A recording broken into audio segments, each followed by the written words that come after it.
make a Porsche go 10 kilometres an hour faster down Conrod Straight? The answer is you bash the throttle with a hammer. The Porsches believe that their jacks have buckled the floors of these lightweight Porsche cars and also caused the throttle linkages to buckle and a constricting throttle leakage movement. That's why the mechanic is in there battering the floor with a hammer to move the throttle linkage back into place. They think it'll mean an extra 10 kilometres an hour at least on Conrod Straight. Jeff Morgan is out of the car and Kevin Waldock climbing in for this stint in the car that was coming third in the motor race. Bill Gillespie, Craig Denyer in the commentary box. Are you with us? Yes, Craig, how are you today? Fine. How's the Nissan GTR going? Well, we're in endurance mode. We have been since Graham Nielsen started the car first thing this morning. So we're just tootling around. We're sort of, just trying to keep the thing on the track and conserve things and get through with the least amount of stops as possible, basically. You're running sixth outright at this stage. Can you turn the wick up a little bit?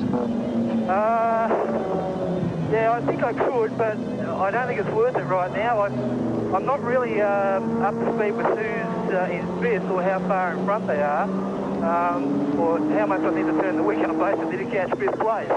You've had no sign of the braking problems that the car experienced on the test day here some weeks back? Absolutely not. In fact, we're still on the same set of pads that we started with this morning, and the same set of discs. OK, we'll let you get on your way. Performing very well, the Nissan GTR, the car that has won the Series 1000 here at Bathurst for the last 2 years, but not in this form, not in production car form. And we'll be back to the mountain. There's been plenty of changes of lead in the James Hardy 12-hour, just over 2/3 race distance, 8 hours and 20 minutes racing. This is the one, though, leading at this stage. Car number 7, one of the winning drivers from last year, Gary Walden. Alan Jones drafted into the team to take the place of John Bowe with his conflicting oil company interests. So great combination, and Alan Jones giving it some real hurry up at the moment. And being told to do that when you're a driver like Alan Jones is a real joy. That's the gap between first and second place. An amazing motor race, this one, really seesawing and open to enormous potential. And in car 1, of course, Charlie O'Brien, Greg Hansford, and they're backed up if necessary by Terry Lewis. So this is the outright position at this stage in the James Hardy 12-hour at Mount Panorama. The Mazdas, then the 2 Porsches, the Honda NSX soldiering on but with problems. Welcome back, everyone. At the bottom of Conrod Straight is the Mount Panorama Hall of Fame, which opened this Easter. It showcases the famous history of the bikes and the cars that have raced here at Bathurst. They've been challenging this mountain, you know, since the 1930s, with the Hall of Fame boasting those early model bikes and, of course, the production cars, with James Hardy sponsoring the 500 from 1968. There's some famous names, Brock and Perkins. And then, of course, it became the James Hardy 1000. All the famous names, all the famous cars, they're all here in Mount Panorama's Hall of Fame. A very proud addition to the racing atmosphere here at Bathurst. Mount Panorama, where we're seeing some great performances. And Will Hagan, as I throw to you, I think one of the best, we were just talking about it in here in our box, is this Falcon XR6, which has been hovering there at number 7 for a couple of hours now. And the first, of course, of the non-supercars, and doing a beaut job. Yes, indeed. It has been doing a good job. It's been making it very hard for people like this, the team of Roland Hill, Jeff Edwards and Everett Harder in car 37. It's actually running 29th outright, and I'm sure, Roland Hill, there's a tale to tell as to why you're that far down in the field. Hello, yeah. How are you? I'm just up on top of the mountain at the moment in a bit of traffic, letting a few people by. And we've had a good day. No, you can't have had a good day. You're 29th outright. Tell us the story. Oh, well, it's been a lot of damage and a lot of attrition today, and obviously these things happen in a long-distance event. The track's very slippery. Combination of tyres, rubber, brakes problems and all that sort of stuff. But what a great event, you know. The credit to the organisers. Roland, when the wheel fell off on lap 91, did it do any damage other than that? Oh, no, sorry. we had a pretty quick pit stop and put the wheel back on, and we only lost about 3 minutes. But as you're probably aware, the wheel problem has been solved now. We used a mag wheel that respects the same size and so forth as the standard were on the car, and we've had no trouble with them. Great. All right, well, great stuff. And 7th, I think, in your class at this stage, 29th outright. A fair bit of soldiering to do. Is the car working as you want it to go at this stage? Well, nothing really goes to plan, as you probably well know.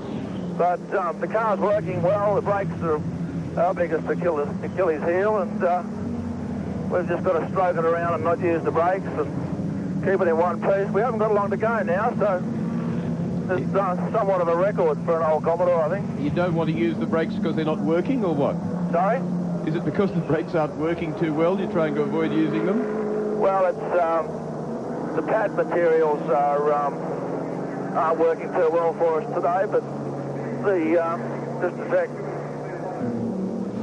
No, it's a matter of conserving the material, and as they get hotter and hotter, they lose their consistency, and you've just got to go easy on them and throw the car around a bit and let the tyre stop the car rather than the brakes.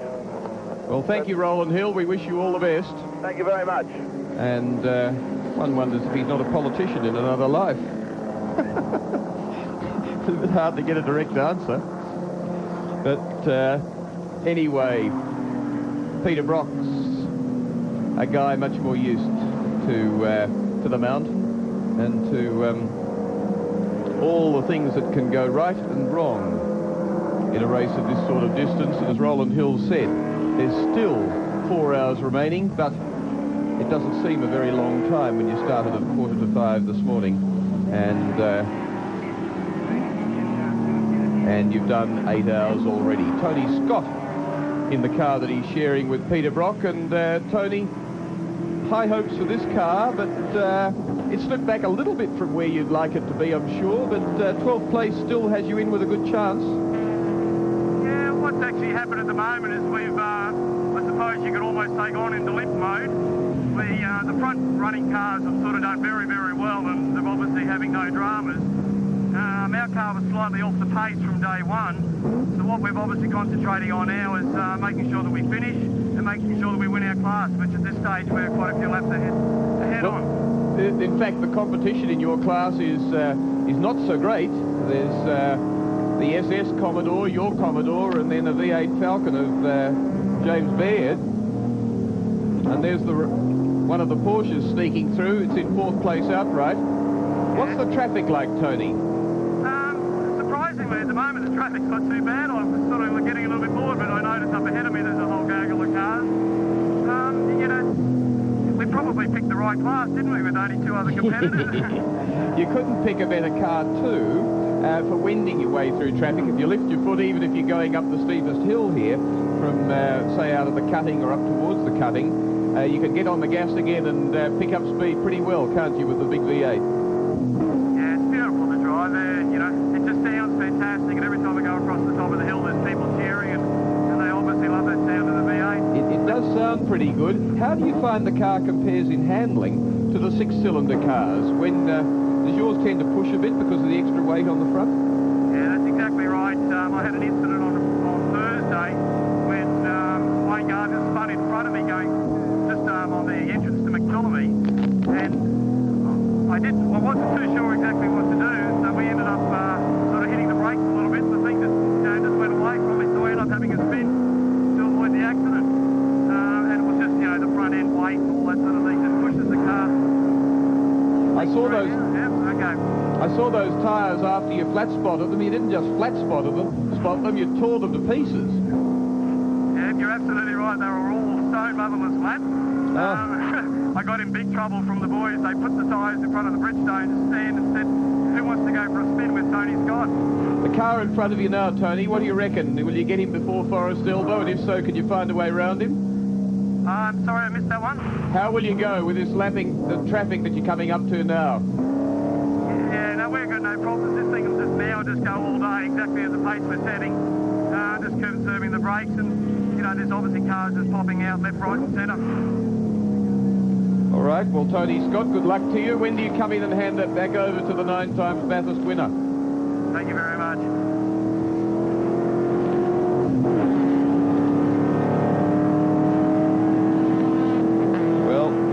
that's the situation in Class D for the over 4 litre cars, and this is the situation in Class B for the ones just above the Tiddlers. And it's Murray Carter back into the lead. He had a 3-lap lead, lost it, got back there. Richards, Jim Richards' son, and Melinda Price in there too. But look at the variety of cars there. The pneumatically sprung Citroën in 5th place, and remarkable too for the incidents that it's had. But the field thinning, the Hyundai Lantra, Steve Hartman, John Target down there, 7th place in the class. And that, of course, the one of 2 Korean entries in this James Hardy 12-hour. Back with pictures of the probably hardest workers on the mountain. These are the pit crews, and they pretty much have competitions between themselves to see how fast they can do all of this.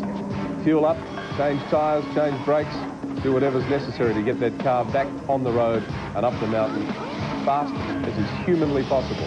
And gee, they go. I watch them out the window here, and it's a fantastic thing to watch. They go like the clappers. And there they are working on one of the Mazda RX-7s, and here we are back with live pictures of the race. You are watching the James Hardy 12-hour endurance race from Mount Panorama at Bathurst. Will Hagan, exciting stuff. Indeed. I'm just looking at Vanessa Rolfe there in the right front of the Mazda as we go to Murray Carter, Damon Beck, and Brian Wiltshire. What a mixture of people they are. Murray Carter that raced Ford Custom lines when they were current, motorcycles as well, and seemingly has raced everything, and everybody's convinced that Murray will not die in bed. He'll just go to sleep one day in a car, I think, and I don't mean that in the sense of the pace he does, because he's got this Pulsar cracking like he hasn't had a car cracking for a long, long time. Soldiered on with a Ford Sierra a little while ago, and then really hit his straps with his ex-Nissan engineering car that could only be used for racing, can only be used for racing. It must not be registered, it must be destroyed when Murray's finished with it. In the way that Murray uses his vehicles, it'll be a long time before he's finished with it, I suspect. But he's back in the lead of Class B, and that's a good thing, except that they've now slipped behind 3 cars in Class A. So those Class A cars, 19th, 20th and 21st outright, Murray Carter 22nd, suggests to me that he's regained the lead by virtue of others having problems rather than him going faster. Murray had an unusual problem earlier in the event when the oil filler cap came off the top of the rocker cover, hit the accelerator cable, it forced the accelerator cable off, and the one car of the lost most 3 laps. inventive things I've ever heard of when I heard that. But anyway, he is leading. Car number 22 in this class. This is the Gary Rogers engine car. We've seen Gary earlier today in the Subaru. There he is. So the boss that owns the car is immediately in front of the Gary Rogers Nissan entry, and that's Stephen Richards and Melinda Price that went so well in the Winton 6-hour down there. They came home in 2nd place, and Paul Fordham, how are you enjoying yourself? Not too bad at the moment. Everything seems to be fine. What's been going on? The lead's been vacillating enormously in Class B. Yes, I think Murray's had a few problems with oil caps and throttle cables and whatnot. This one seems to be falling apart. Having a few problems too. We're just cruising around, keeping everything together. Have you had a well-controlled day? Sorry, I can't quite hear you. Have you had a day free of troubles? So far, so good. So what Keeping out of the way of these fast blokes. what chance of catching Murray Carter in a similar car? Sorry? What chance of catching Murray Carter in a similar car? Why is he so quick? Much quicker. I still can't hear you, sorry. Okay, we'll go away from Paul Fordham because he's got difficulties there and he's coming out of the cutting. And in the studio, we've got some guys who've been having a tremendous run and we've got a lot of Ford Falcon fans really behind them. 7th outright, Tim Webster. You've got some real local heroes with you. I have the Eulden brothers here with me, Kent and Brett, and in fact, in their own little press release here, the guys say they're a bit pleased and surprised to be where they are, and that's overall 7th. Car's going great. Car's going great, Tim. It's a great package. It's very neutral on its handling over the top of the hill, and it's just braking well. It's just doing everything well. It's using the pads. It's using not too heavy on fuel. It's just a nicely balanced package, that XR6 Falcon. And Great car. you're in front of the V8s in a 6. Yeah. Yeah. I think Lovely. just by the nature of the way it's such a good handling car. It's just an overall good package. All right, for the viewers at home that don't know the difference, what is the difference between the XR6 and just your basic EB SS Falcon? Well, the SS Falcon was a special sports version that was made for production car racing. It had a number of performance enhancements which made the car go substantially faster, like gearing, engine-wise, and also handling. Yeah, now, you're going quicker at the moment. Well, we are. I mean, and we put a lot of thanks back to the boys here in the pits, because our stops are one of the quickest. I think we're on a par with the Mazda people on the pits, so that's something for them to be proud of. But the XR6, as Kent pointed out, is a very well balanced car, and because it doesn't develop as much power as the SS, it's not using quite as much fuel. We're being very easy on the brakes all day. As a consequence, it's rewarding us, Tim. Well, there, I think we just had a picture of your car. I'll try and pick it up again. And it's absolutely no problems at all? No, we had a slight vibration through the front there early on, but we think that was a little bit of coating from some of the ceramic brake pads we're using on the disc, but we seem to have fixed that. So we're grinding along now. The discs have roughed up a little bit in their surface, so we're sort of wearing pads a little bit faster than what we'd like right now. Yes. So we're having to change pads almost every hour and a half at the moment. And only a couple of laps behind the GTR, so going great. Oh yeah, we think it's a great car. I mean, it's much faster than the Nissan over the top of the hill. Certainly lacks the straight line urge, but it's the way the car flows its way around the rest of the circuit, it sort of enables to drag some time back in. Well, I mentioned that you're the first of the supercars in that top 10. An opinion on the Lotus and the couple of Porsches? I mean, they are production cars essentially, but there's a bit of controversy whether they should be in this race at all. Well, I don't think there's a problem with that, but I think what should be done is that, like a Falcon like ours shouldn't be competing in the same class as a RX-7 Turbo or a Porsche. I think that's what's got to be identified. Maybe a price class or a sort of a marketing segment class would make a lot more sense. Yeah, Dick Johnson said to us earlier, you could get to the stage where people would custom build cars specifically for this race, like $240,000 motor car. Well, that's been Ruben, I think, even in this event, Tim. There's been a couple of cars in the event that have had some grey areas discussed about them. I'm not sure what the end result of that was, but they are in front of us on the road, so perhaps we shouldn't say too much at the moment. But we're in a very strong position, I think, at the moment, because we're looking at the Honda.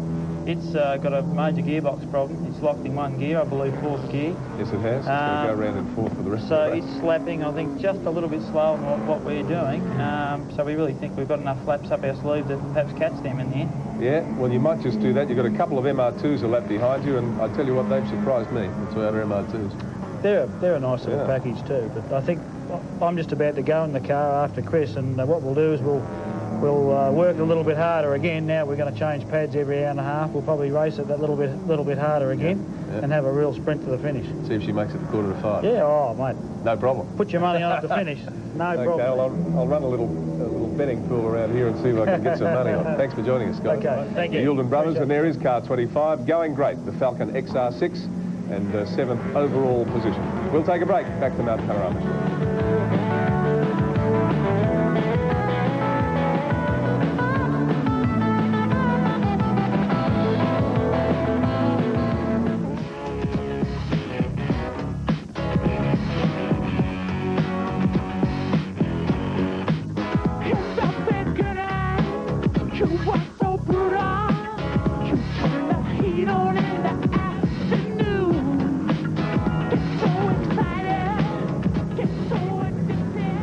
Some of the great history of this marvellous race on the great motor racing mountain.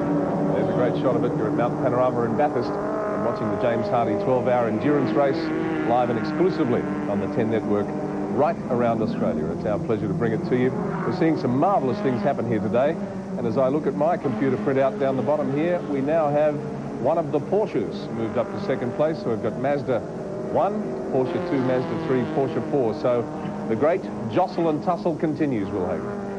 Does indeed, Tim, and indicated by Class A, because we've seen Bargwanna's go ahead of that little Suzuki. Larry King's entry, Harry Bargwanna, Chris Simons, Trevor Simons in car 34, now leading Mark Frame, Henry Draper's Suzuki number 56. So They're in 19th and 20th place outright and continue to lead the best of the Class B cars, the cars with bigger engines just above them. Doing a great job, and Brame and Draper really are past masters at getting the best out of the little Suzukis, with a perfect finishing record here. 10 finishes out of 10 starts, and they've won their class here for the last 2 years. It's been a phenomenal performance. And Ken Douglas, the class victory was only decided very late in last year's 12-hour. In fact, on the last lap, Tom Watkinson, who we saw rolled out of the event earlier at McPhillamy Park, was tussling with this particular team up until the last lap when they finally got the better of them. Unfortunately, the battle couldn't be resumed this year because Tom's, well, he's around, but his car's not. Yeah, exactly. And just in front of them, car 29, that's the Autobahn Springvale car, qualified down in 44th place by comparison with Brame Draper in 32nd grid position. And car... oh, I've lost track of it now. Car 29, how far down the field is that? It's in 33rd place, so 56 in 20th by comparison. And as they were talking to you before, of course, Will, they didn't have any problems at all, except they don't have first and second gear. Yeah. I'd hate to talk to them if they had a big problem. Oh, gee, exactly. Because this is one thing where you have to have the gearing right, the engine right. And John Bow, the intensity of these guys in their particular race within a race can make life very difficult for the bigger cars. Well, it can, but I found last year in this race that most of the slower traffic and the little GTIs and things were quite courteous.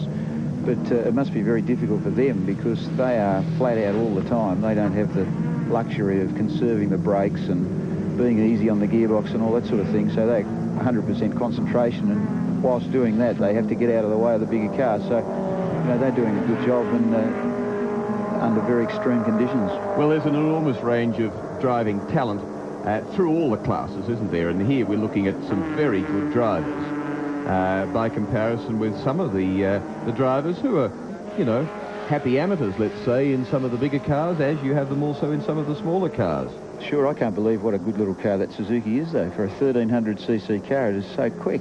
It's astonishing. It's got down to a fastest lap of 53, 2 minutes 53 in this race, and there's a car that was leading the class earlier, David Sala, John Faulkner and Jeff Full. And here's slipped back a bit, Ken Douglas, to third place in class now, actually. Still on the same lap as the leader in that class, car 34, the Harry Bargwanna, Chris Simmons, Trevor Simons car. So it's still a tussle in that class. 3 cars on the same lap, and you still wouldn't want to predict the winner. In fact, car 34, the Bargwanna car, has gone up to 19th outright. Murray Carter's gone to 20th. And the Brame Draper car back to 21st. In the pits, John Smales. 8 3/4 hours into the James Hardy 12-hour, and we look behind us and just see the smoking hulk of the Lotus Esprit, regrettably going up the pit lane to be retired to the back of the garages. Larry Perkins, a disappointing day for you. What's put the car out? Well, there's some form of engine problem. It's got tremendous blow-by, and I don't know the reasons, but it couldn't act the pace at this stage for some reason. Larry, you can't bring a car to Bathurst first time and win, can you? Well, it's very rarely done, that's for sure. And, you know, we had early problems that weren't the problems of the car, though, and it was going very fine, and we had no trouble to keep up the pace or indeed make the pace. And we had some brake problems, but that was through lack of experience in the outfit. And what's happened now, I don't know till they analyse it. It may... Yeah, obviously it shouldn't happen, but whether that could have been avoided, I don't know. More runs for the Lotus in production car racing in Australia? I don't know whether there'll be more races. I've just done a one-off deal, and I don't know what the owner of the car is going to do, but it certainly created some interest. It's a very quick car, and it'd be nice to see it out there again somewhere. I think the post-mortem tonight will be very interesting. Yes, I think so too. So Larry Perkins, one of about 11 Australians who've driven in Formula One, and now we look at the other Hyundai. This is the S Coupe, and it's a turbo, and so it's competing against the, for instance, Nissan Skyline GTR, the Mazda RX-7s, and so on. A very different proposition. I think it's about $23,000. And Jim Fanico, an interesting exercise for you, and and your co-driver. You talking now? I am indeed, Jim Fanico. I'm saying it's an interesting exercise for you to get into this car to come back to Bathurst after a long time out. Yeah, certainly, and I've come back with no brakes at the moment, so I've got none. So I've just got the dog bone behind me, so I hope he doesn't just go through the dipper. Oh, it's a bit. So I better get him on the other side. It's a bit fraught trying to get round Bathurst with no brakes. Yeah, I was just pumping out at him. I tell you, I wouldn't want to be on a treadmill. But I've got a little bit there if I pump out at it, but hang on, so I've got to come in this lap, but the little car's going very well otherwise, so obviously we'll just put some brake pads on it, but probably got them too low, and the fluid's got a bit hot, so, but I can't spell the name of the car, but it's a lovely little car, it just keeps going round and round, and we're very happy with it. When did you get hold of it, and how much race preparation did you do? We drove it to the track to run it in. It's got 800 kilometres on it. Stock standard engine, and we just put shocks in it, so it's probably the most standard car here. It's got no limited to the only car in the field without it, so we're losing probably 5 seconds a lap without that, but we didn't have time to buy it. It's a bit of a risk coming to a circuit like this, isn't it, without prior preparation and testing? It certainly is, but anyway, Alan Goff's a very good mechanic and driver, and I've got top performance in him, and I'm sure that we'll fix this brake problem right now. So you're heading to the pits now to try and... Right now. Yeah, all right, well, I'm sure it'll be a blessed relief. Thanks for joining us, and let's have a look now at the situation. They're competing in the turbo class, as I said. This is the situation in Class C, where Porsche 968's up against Honda NSX, Ford Falcon XR6, Ford Falcon SS, Holden Commodores, and then later a Ford Falcon S, a real mix of motor cars in Class C. You're seeing right here is the most important stop potentially in the motor race. Gary Walden is about to be put into the leading Mazda RX-7. Alan Jones, the world champion, coming out. Walden has now been given the opportunity to drive this car until the end of the race, 3 hours away. It's having brake change done now, probably, potentially, its final major brake change in the race. And Alan Horsley, the team manager, believes this event, the race against the Porsches, will come down to maybe 10 or 20 seconds maximum at the finish by the time all the pit stops are counted. And that means this stop now is the most important in the race for the Mazdas, because Walden, once he gets in the groove, is capable of lapping at about 2 minutes 34 seconds. He's proved that earlier today. And Walden really could be the star of this James Hardy 12 hour. 54 seconds have gone by so far. This pit stop should take about 1 minute 15. The chances are it's going to be less than that as the tyres go on, while Mazda trying to get every second they can out of this pit stop, because it's going to be so critical for them in only 2 and 3 hours time when the Porsches really start to challenge. It's gone in 1 minute and 13 seconds, and Gary Walden now holds the fate of the Mazda team in his hands. The pit work has been really sensational in that Mazda team. It's been astonishing. If they were full-blooded professionals like they have in America, you'd be impressed, but for them to be apprentices, you can't believe it. But this is the car that Ken Douglas now leads. I think the number 4 Porsche on screen at the moment has just passed it. The interesting thing now is that as we're getting to the closing stages of the race, that Porsche number 4 and the number 5 Porsche both have 2 stops to make. The number 7 Mazda that we just saw in the pits also has 2 stops to make. The number 1 Mazda has 3. That is going to be the significant thing. Gary Walden, who's now in the car, is probably the best of the Mazda drivers for the task he's got ahead of him. Now has to catch and pass that Porsche on the road to win. Well, Ken, honestly, I hadn't had much to do with Gary Walden before last year, but he would be the most underrated driver in Australia, in my opinion. He is a tremendous driver, very easy on the car, and he sets a really good pace, and if anyone's going to do it, I'm sure Gary can.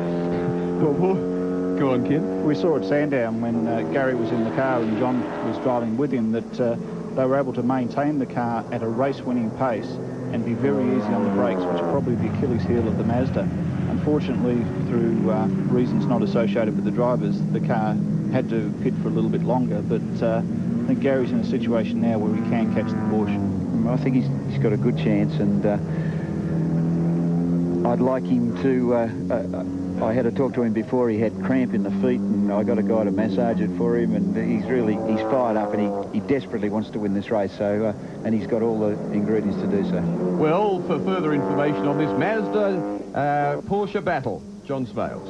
And John Bauer, Alan Jones has been doing the weight loss program today on your behalf. Jonesy, good on him. Have you given the car to him to Gary Walden in good condition? Oh, brand new. He couldn't wish for a better one. Brakes are a little bit spongy, but we've just changed them, so they should be great. But apart from that, the car's running perfectly. Bowie, you should be in it. Thanks for doing it for me, AJ. Alan, tell me, is the decision right to put Walden in for 3 hours non-stop now? Well, I think I said we can't afford the changes. I just did 3 hours, I think, and then he's doing 3 hours. You know, we just can't afford to give anything away to the Porsches. How close is it going to be at the finish, do you reckon? Bloody close, I think. Alan Jones with his tip on the race. And now Tim Webster in the studio. Thank you, John. I've got a sore lady with me, Jane Taylor. Hi. Hi, Tim. You haven't seen this yet? No, I haven't seen Well, this fortunately yet. for you, we can't show you the actual tip-up. In fact, we should say that we can't really talk about it too much because you've lodged a protest. Yes, I have. Yes, all right. Well, that's how it finished. Not a good look, is it? As you're getting out and limping away. Now, you haven't hurt yourself too badly, have you? No, I haven't. My wrists are very sore from pushing myself against the steering wheel. All I saw was the cliff face. Frightening. Yeah, and when the car was upside down, actually, I must say something about the Citroens. Even when it's upside down, it's trying to tell you there's something wrong. The dashboard was lit up like a Christmas tree, trying to tell me there was something wrong. I tell you what, I have to use the old cliche. I mean, what's a nice girl like you doing in a game like this? I rode horses from the age of 5 till I was 18, and somebody suggested I'd try something a little bit more powerful, so I moved from horses to horsepower. Yeah. And I like the motor racing very, very much because you're more in control. These cars don't have a mind of their own. It's the driver in the car that has the mind of its own, whereas horses always used to shy and throw me off and that sort of thing. Believe me, I know. Yeah. You ride too. Yeah, I ride too, yeah, exactly. So how do the guys treat you? I mean, is it a chauvinistic sport? I suppose it used to be. It used to be. Yeah. I'm 36 years old now, and I started when I was 21. And for at least 10 of those years, it was a hard slog, a hard battle for acceptance. You have to prove yourself 3 times over in this sport. Yeah. But I'm now a director of the Australian Racing Drivers Club, which is a position you're voted into by members, so it's a popularity vote. Right. By people who think you are capable of doing the job. Would you encourage more ladies to take up the sport? Yes, I would. I think equestrian, which is what I used to be in, motor racing and yachting, for example, are 3 sports where women can compete alongside men any day. The main reason being is that the equipment that you're using is the equalising factor. The Citroen and most of these cars here today have power steering. It's not as if you have to heavily slog the car around. You don't have to be physically very big. So you can compete on an equal footing with men here. And there are, the majority of them, I must say, now that I've bashed them into shape, Knocked them around the ears a bit. yes, precisely, broken a few legs. Maybe that's what Tony was trying to do to me, but they do treat me as an equal, and they expect me to perform to the standard to which they are expected to perform, and that's only fair. Absolutely, yeah. Well, disappointing for you this year, but I imagine you'll be back next year. I most certainly hope so. I hope Peter McLeod accepts me again. It was a great honour to be selected. The Citroen team is, as even your Channel 10 technicians say, the happiest team, the most cooperative team here. Yeah, well, poor old Peter hasn't had a great year this year, but hope for a better one here. next year. Yeah, all right. Thanks for joining us. Thank you, Tim. And all the best. Thank you. Jane Taylor, who had a tip-up on the top of the mountain today. All right, let's take a break from Mount Panorama. We'll be back. We've got just under 3 hours of this race to go. You're watching the James Hardy 12-hour, and there's the overall leaders as of this point in time.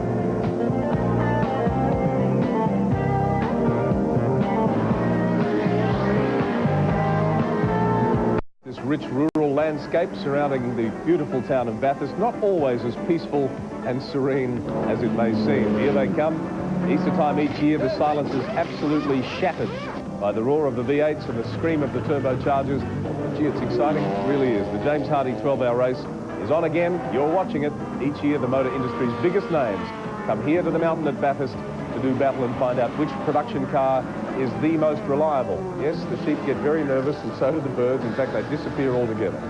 And this is what it's all about. And I mentioned reliability, and I tell you what, there's some great stories, leaving aside our race leaders, the Porsches and the Mazda RX-7s. That Falcon XR6 has been superb, and the little MR2s from Toyota, and I drove one of them up here myself, and apart from being fun to drive, they're proving to be incredibly reliable around here, lying at the moment as I look down the board in 8th and 10th, and also I think that's another MR2 in position number 13. So they've had a really terrific Bathurst 12-hour, and Will Hagen, we're winding down, 2 hours 45 minutes to go, but I suppose in a 12-hour race we're towards the end of it. Yes, but there's still a long time for them and a long time for us, I think, Tim.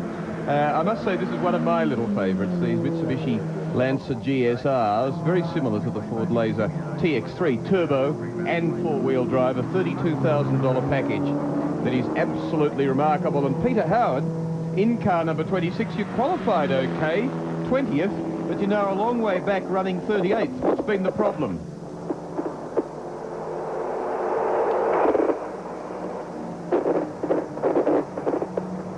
Peter Howard's, we're out of touch with him, so he's on his way, but as I said, he qualified 20th, but he's twice as far down the field as that now in one of these little Lancer GSRs, which the similar TX3 last year, Laser led the race, and the previous year came home second in a remarkable show. There you can see the great view, actually, of the MR2 with a couple of hot and ambitious Corollas on its tail, heading off down Conrod Straight, more than a kilometre long, and very hard to get the impression on television of the steepness and the roller coaster effect of Conrod Straight. John Bow?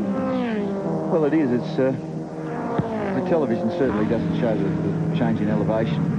The first year I came up here in 1985, I couldn't believe it. I drove around the road car and wanted to keep on driving straight back home again, but you get used to it, and it's certainly a spectacular, tremendous.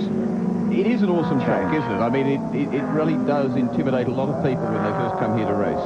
Well, it does.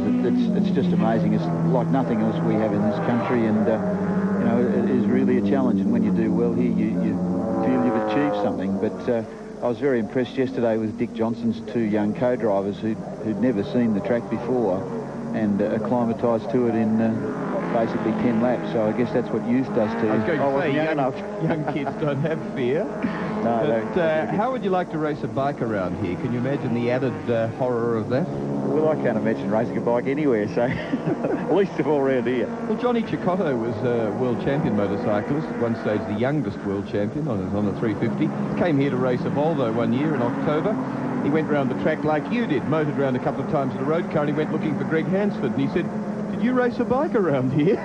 Must be crazy. Yeah, it's pretty tough stuff, but as you say, I think the challenge of it is that it's so damn satisfying when you pull it off, and the people in car 2 are pulling it off. Boy, they're leading the sports car class, going up the hill now in 8th place outright. Can you believe that? Because in fact it's one of the worst power to weight ratios of any car in the event, the little MR2. The increase in pace this year with the MR2s is amazing. Last year they were actually quite disappointing, I thought, but they're really performing this year. Yes, well, just about everything's gone quicker this year, John. I was saying they're a $40,000 car. In truth, they're nearly $46,000 list price, but 117 kilowatts, 6,600 revs. But then they weigh in at 1248 kilos and only have a 55-litre tank capacity. So of 27 different models in the field, they rate 20th in power to weight ratio. So there's 19 cars that should be faster. And in the car, one of the most famous names, probably the most famous name in motor racing, one Manuel Fangio. But this is the nephew of the great Grand Prix driver. But Juan, welcome back to Bathurst. It's Will Hagen in the commentary box. Can you hear me? Yes, I can hear very good. I was just coming out of the turn. Are you having a lot of fun? Is the car working well? Car is working very good. You know, these cars are really, really consistent. Brakes working perfect. The car is working exactly the same from the beginning of the race. A very different race for you, Juan, to the October race you did here several years ago. Yes, it's different, but I can use that like an experience. You enjoying it? Are you enjoying the experience? Yes, definitely. I'm enjoying the experience 100%. You know, every time you go into this racetrack, you enjoy every single lap. Well, Juan, we'd better go because the race leader that you were just following then has gone into the pits, so we'd better attend to that. Good luck to you. You're in 8th place outright at the moment. Juan Manuel Fangio II, along with Rick Bates, Peter McKay in car number 2. And into the pits goes car 4. This is the race leader, and as with the Mazda, Ken Douglas, a critical pit stop, but let's go down to the pits.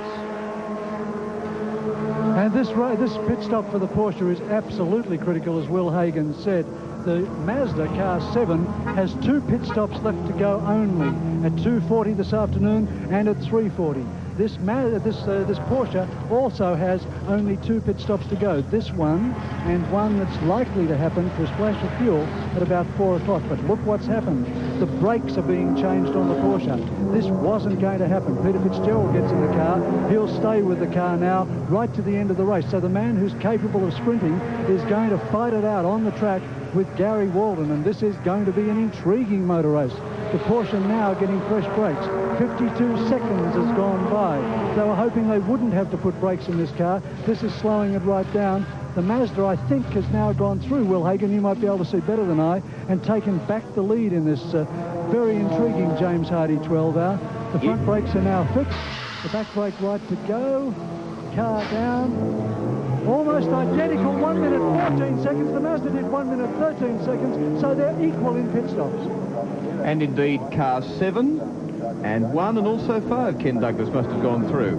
That's correct. Pete Fitzgerald has now dropped back to 4th place on the road.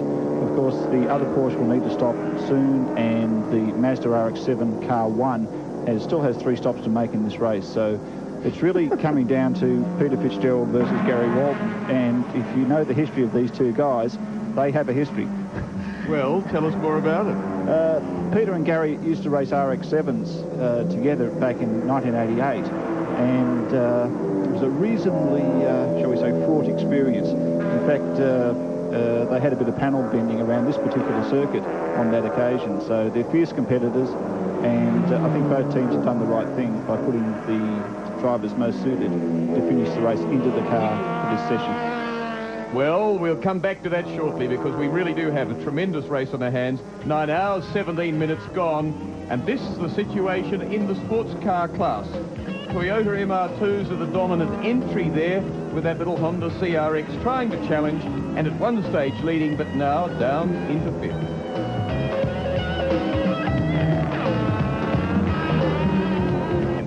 In association with Palmer Tube Mills, Bridgestone, that's confidence, Castrol Liquid Engineering, Telecom Mobile Net, Australia's own, Windsor Smith Boots, and BP Visco, hope you are enjoying the James Hardy 12-hour.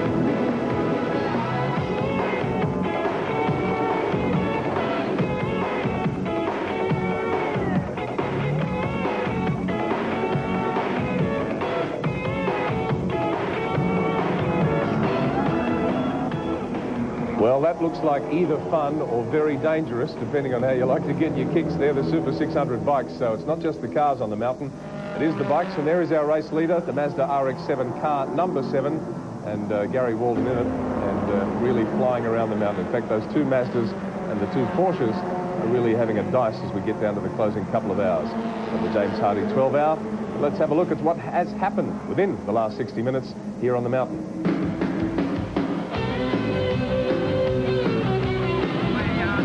Running cars have sort of done very, very well, and they're obviously having no dramas. Our car was slightly off the pace from day one, so what we're obviously concentrating on now is making sure that we finish and making sure that we win our class, which at this stage we're quite a few laps ahead on. In fact, the competition in your class is not so great. There's the SS Commodore, your Commodore, and then a V8 Falcon of James Baird. And there's one of the Porsches sneaking through. It's in 4th place outright. What's the traffic like, Tony? Surprisingly, basically at the moment the traffic's not too bad. I'm sort of getting a little bit bored, but I notice up ahead of me there's a whole gaggle of cars. You know, we probably picked the right class, didn't we, with only 2 other competitors? You couldn't pick a better car too for wending your way through traffic. If you lift your foot, even if you're going up the steepest hill here from, say, out of the cutting or up towards the cutting, you can get on the gas again and pick up speed pretty well, can't you, with the big V8? Yeah, it's beautiful to drive there. You know, it just sounds fantastic, and every time I go across the top of the hill, there's people cheering, and they obviously love that sound of the V8. 8 3/4 hours into the James Hardy 12 hour, and we look behind us and just see the smoking hulk of the Lotus Esprit, regrettably going up the pit lane to be retired to the back of the garages. Larry Perkins, a disappointing day for you. What's put the car out? Well, there's some form of engine problem. It's got tremendous blow-by, and I don't know the reasons, but it couldn't act the pace at this stage for some reason. Larry, you can't bring a car to Bathurst first time and win, can you? Well, very rarely done, that's for sure. Pretty philosophical, Larry Perkins. Well, I've got the Palmer brothers with me here, Ross and Ian, responsible for that wonderful Honda NSX, and it's a miracle it's actually on the track at this point in time, isn't it? But it's called the Dog Bone. Now, you ever wondered what a dog bone is? Ross, what is it? Well, Tim, a dog bone is a lightweight tubular steel beam. Yeah. And you have a piece of it in your hand there. That's a prototype piece. Yeah. It was rolled last week at our mill in Melbourne. And the dog bone is 30 to 50% lighter than a conventional steel beam. It can also replace hardwood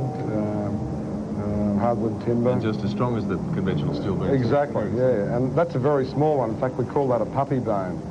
But and it's the sponsor of the NSX? It's the sponsor of the NSX. But right, there it is. That's the Dog Bone. If you're all wondering at home what the hell it was, there it is. Coming to the market in August. Okay, let's talk about the car. Ian, you can tell us a bit more about what went wrong with it. You're running around in 4th gear still? I'm not sure. We'll give Wayne a ring on the phone and we'll see. But I wasn't going to change gears because I thought I'd end up with a whole pile of neutrals. So I elected to leave it in 4th, owing to the fact that the next car was 3 laps back. All right, now I think we've got Wayne on the phone in the NSX. Wayne, can you hear us? Yeah, I sure can. Mate, I've got the brothers here to have a yarn to you to find out what's going on. Yeah, not a problem. Well, how's it going, Wayne? Yeah, it's pretty good, actually. Is that Ross? Yeah, can you find more than 4th? Yeah, I'm actually shifting, but I just take my time to shift. It should be a little gentle, and if you force it, it'll grind. But if you be just gentle and bring your revs back to about 6,000 from red line on each shift, it goes in quite nice. You just got to pick the right revs.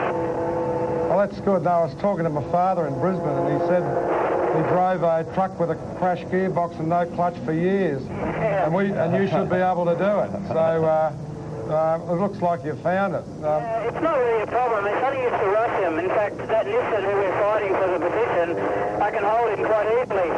The thing, I'm from 3rd gear at the cutting, right over down to, I'm holding 3rd all the way down to Forest Elbow, and then 4th and 5th on the straight, back to 3rd at the chicane, and that holds the rest of the way 3rd, back onto the mountain straight, and I grabbed 4th there. I just got 4th in. You didn't hear a grind, did you, Ross? Yeah, that's good. Actually, that Nissan is 2 laps behind us on the road, so if you can keep him in sight, we're looking pretty good. In fact, I can see here now you're keeping him well and truly in sight. Yeah. We've had our ups and downs this weekend, haven't we? Yeah, it's working good.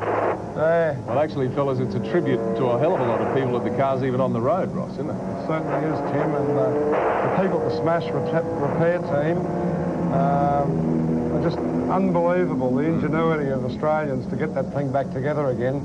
There was a journalist that said there was no way that thing would get back together again, and Ian put it there on. it is.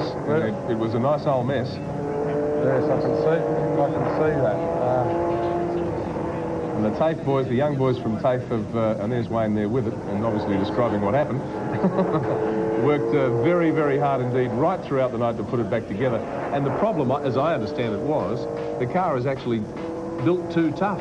They couldn't get it realigned. Oh, it is probably the strongest motor car in the world. In fact, I said to Will Hagan last night, when I get back to the US and I live in Chicago, I'm trading my 600 benzene on a Honda, because to see how strong that car is and how difficult it was to pull it straight, and the crash that it was in is an absolute testimony to the motor car. Yes, well, our viewers didn't see it, but the car was a good couple of minutes before it even joined the race this morning, wasn't it? And it's still going now at 2:15, and it looks like it might make it to 4:45. So it's a big tribute to all of you. Well, it really is a tribute to the team, and my younger brother here, Ian, I mean, he was dancing around this morning in the dark. The wiring harness dropped down. He was going to kick the wiring harness out of the way on the first few laps to hit the brakes, and that was taped up, and the thing literally made it to didn't make it to the line. It joined the race ahead of the cars on the first lap. So well, you've got a pretty fair motor racer to take it to the line for you now. Oh, yes. I mean, the guy is a real talent. Well, he's a legend, yeah. He's a legend, and he'll nurse the car from here on in. If anyone can get it home, Wayne can. All right, well, let's see if we can just have a final word to him. You can wish him good luck as we go to a commercial break. Wayne, can you hear us? Sure can. All right. Yes, Wayne, this is Ross and Ian here. You're on the home run now, and if we can get this thing home, it'll be great. All right, yeah, I'll do my best, Ross. I've actually passed the Nissan who would be fighting as he's dropping back, so I think we've got a bit of a clear run and just hope we can keep it all together. Look at it go. Get easy on the gearbox. Yeah, well, that's good. That's terrific. That's terrific. All right, see you at the end of the race. Okay, see you at the end of the race. Thanks, Wayne. Thanks for the smash repairs. They did a fantastic job to get us back on. Okay. Sure did. Thanks, Wayne. Okay. And Ian and Ross, thank you very much. Thank you. For coming in to see us. Just stay there for a second. We'll take a commercial break, and as we do, we'll look at the leaders in Class C.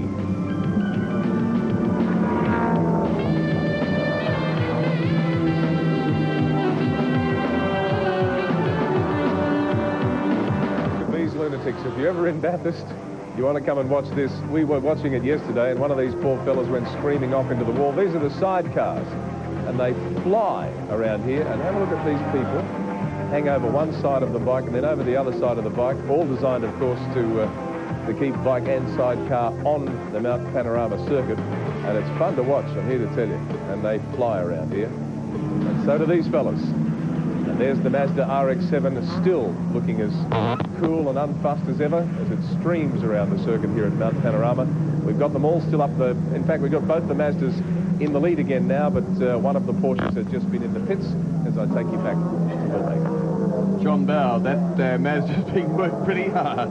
He's doing a great job. He really is a tremendous driver, and I think they are looking pretty good at the moment. You know, they've got 2 stops to make, but they're only fuel stops, and they've been refueling in about 20 seconds.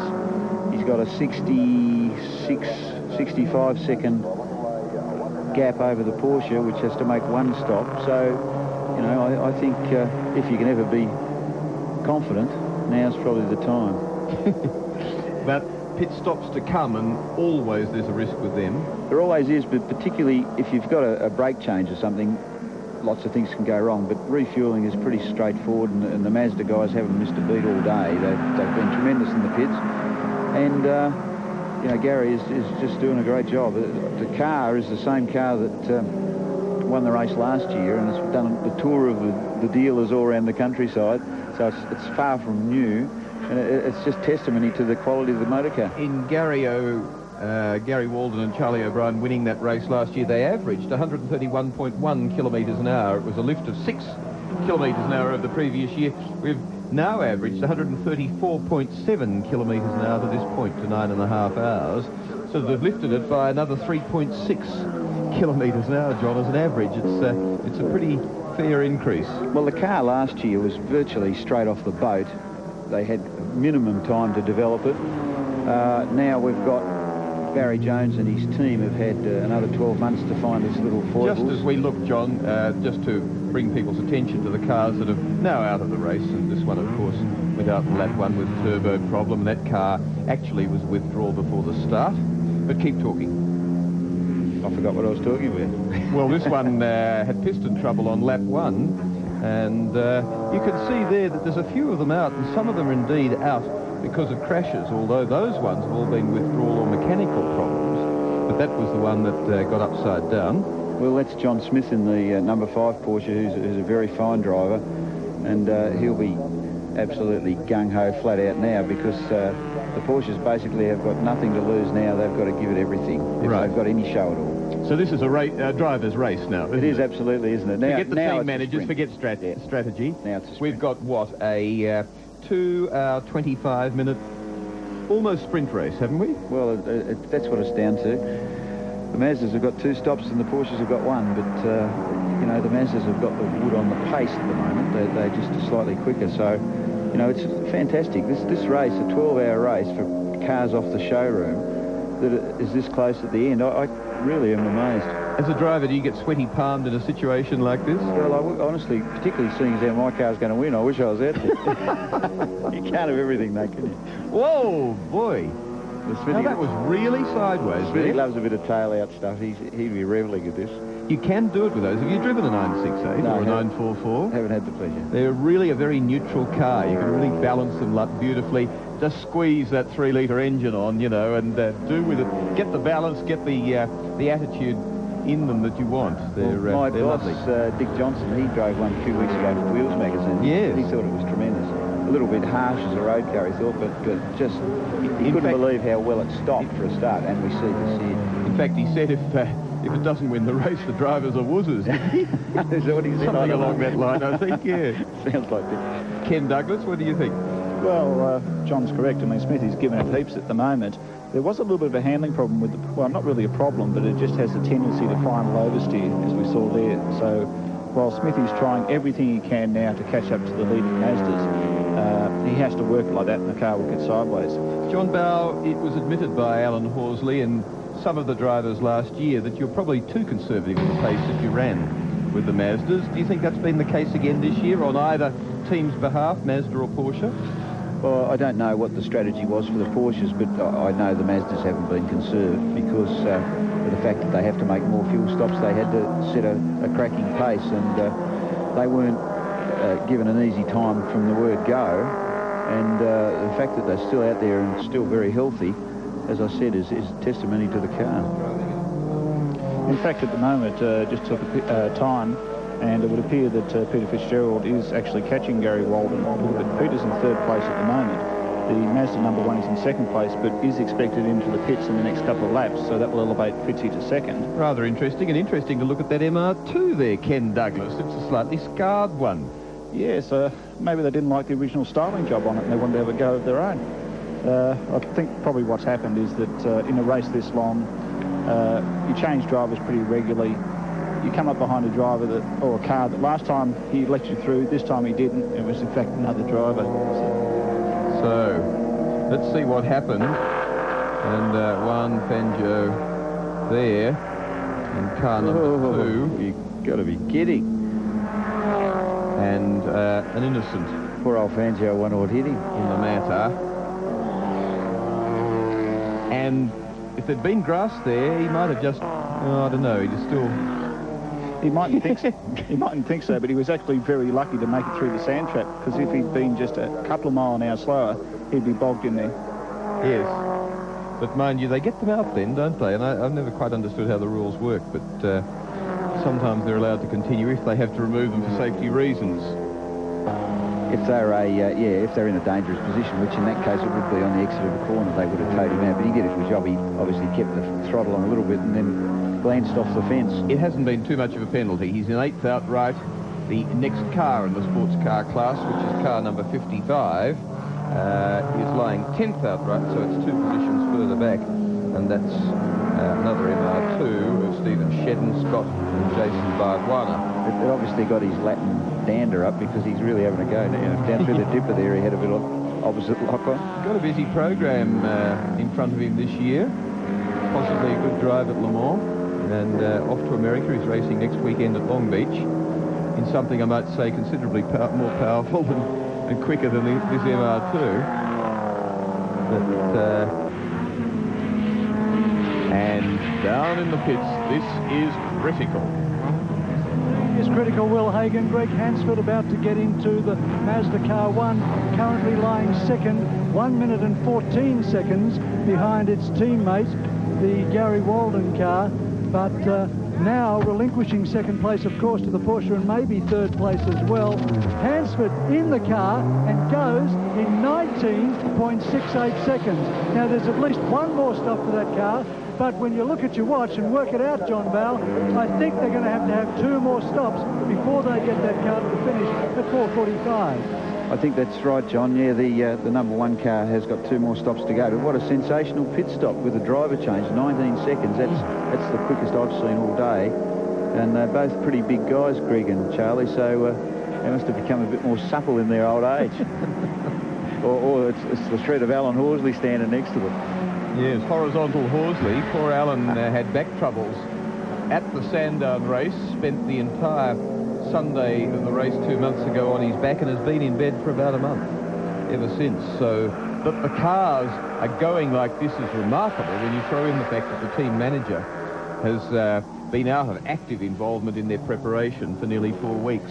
Well, it's a credit to Barry Jones, who's obviously a Mazda expert and has been for many years, but he's responsible for the preparation of the cars, and he does a tremendous job. He didn't have hardly any time last year, and they won the race, and this year he's really refined the car in the areas that you're allowed to do so. I saw the thoroughness they go into. I saw that driver list, a list of instructions. You know, you get world champion like Alan Jones or top guns like Gary Walden, Greg Hansford and so on, and a 13-item instruction sheet as to what they were and were not to do. What were the critical areas, John Bell? Oh, because I'm not a driver now, they didn't actually show it to me, but I think, speaking to Alan Jones, he appreciates the professionalism of that sort of thing. I mean, what Alan does best is drive the car, and he doesn't want to worry about anything but driving, so it's good that someone else takes care of all those other small items. There were some of the things you were talking about, and that is easing off the throttle instead of jumping off the throttle, so you don't dislodge turbocharger inlet hoses and so on, but also to be gentle with the gear shifts. I'm trying to think what some of the others were. As I say, there were 13 items. Oh, it was an instruction on rev limits. Yeah, well, Sandown, we only had about 9 or 10 items, so they've thought up a few more for us. But it's good. I mean, it's very professional. All you do is get in the car and follow instructions, you know. And that's how look at this situation, Ken Douglas. Yes, John Smith's in the car. He's been doing a few laps now, so the tyres are warm. John's in the groove.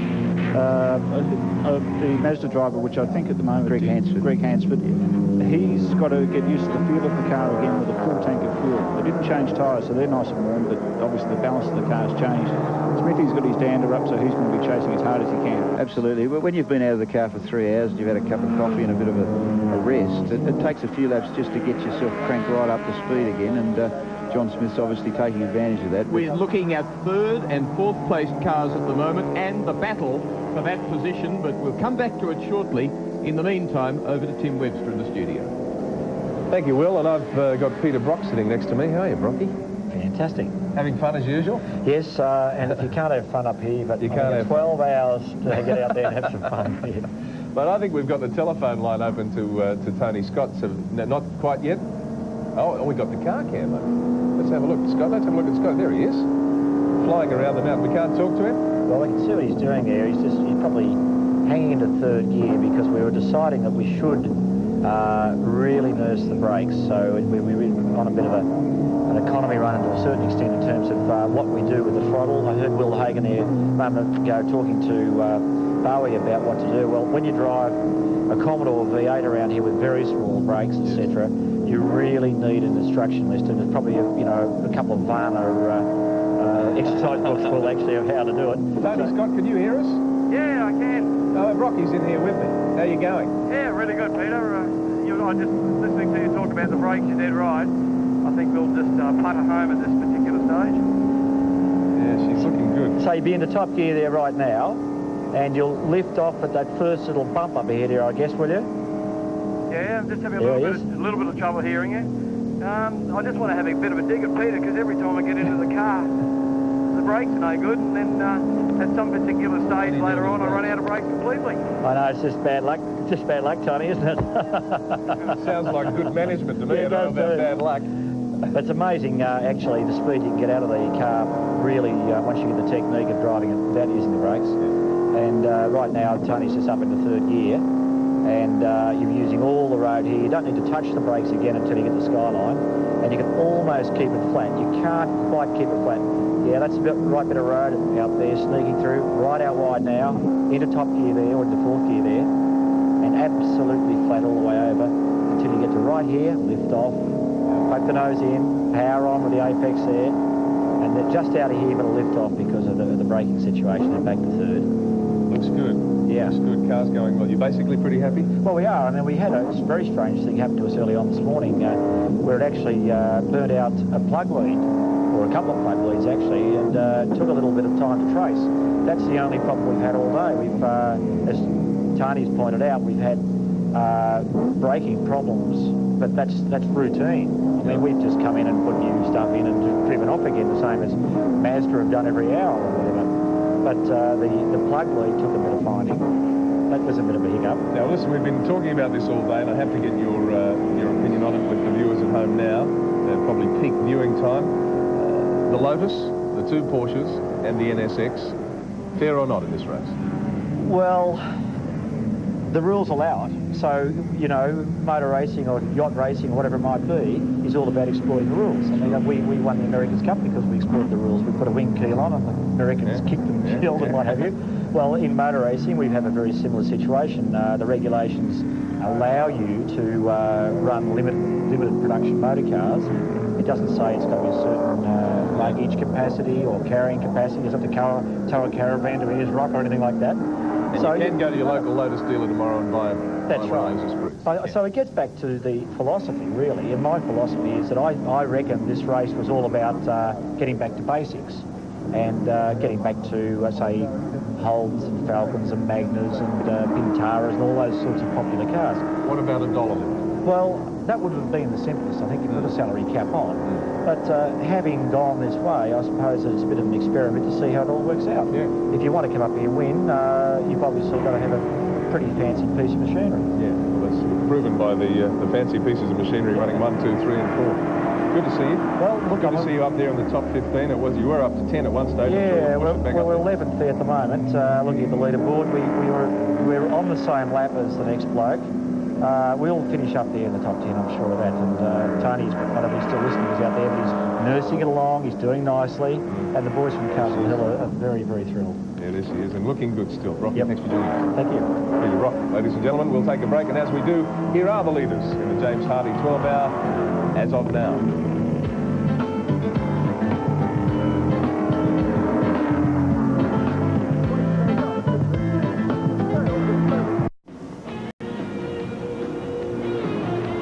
Well, look at some of these mighty old beasts. That looks like a Mustang in the front there.